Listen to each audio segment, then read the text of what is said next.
I went by the field of the sluggard, and by the vineyard of the man void of understanding heart.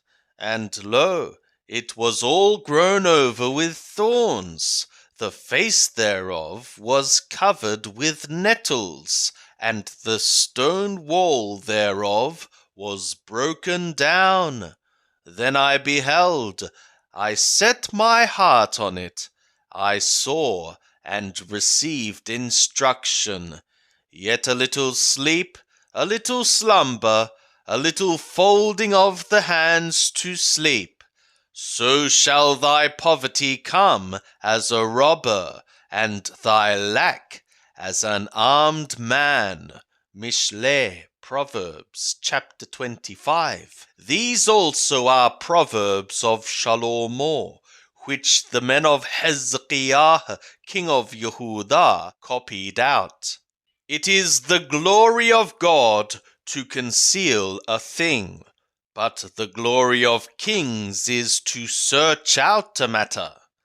As skies for height and earth for depth, so the heart of kings is unsearchable. Take away the dross from the silver, and there cometh forth a vessel for the refiner.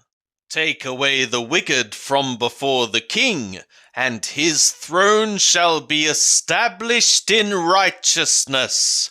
Honour thyself not in the presence of the king, and stand not in the place of great men.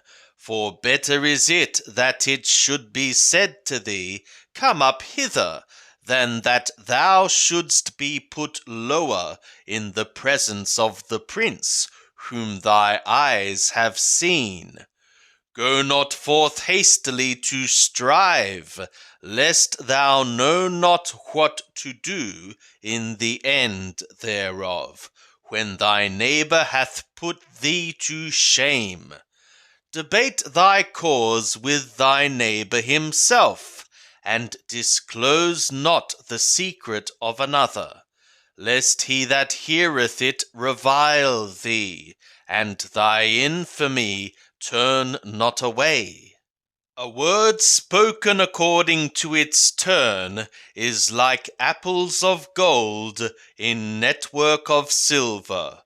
As a ring of gold and an ornament of fine gold, so is a wise reprover upon an obedient ear.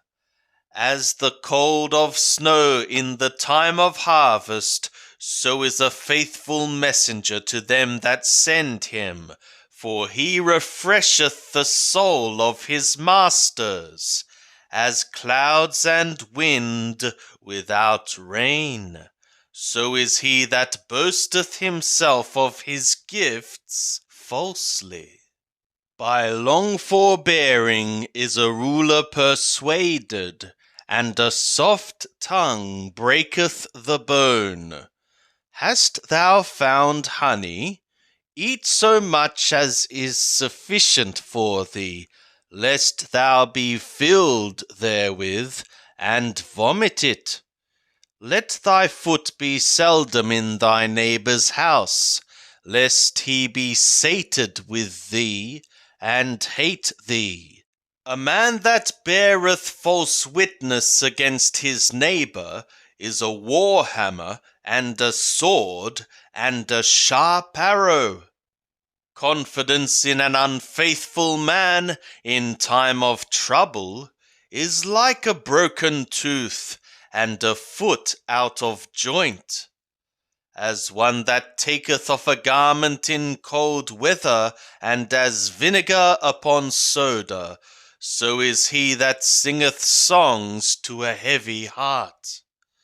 If thy hater be hungry, give him bread to eat, and if he be thirsty, give him water to drink. For thou wilt heap coals of fire upon his head, and Yahweh will reward thee. The north wind bringeth forth rain, so doth a backbiting tongue an angry countenance. It is better to dwell in the corner of the housetop than with a woman of quarrels in a house of connection. As cold waters to a thirsty soul, so is good news from a far country. As a troubled fountain and a corrupted spring, so is a righteous man that giveth way before the wicked. It is not good to eat much honey, so for men to search out their own glory is a heaviness. He whose spirit is without restraint is like a city that is broken down and without walls. As snow in summer and as rain in harvest, so honor is not seemly for a fool. As the sparrow in her wandering, as the swallow in her flying, so the curse that is causeless cometh not. A whip for the horse, a bridle for the donkey, and a rod for the back of fools. Answer not a fool according to his folly, lest thou be like him thou also. Answer a fool according to his folly, lest he be wise in his own eyes.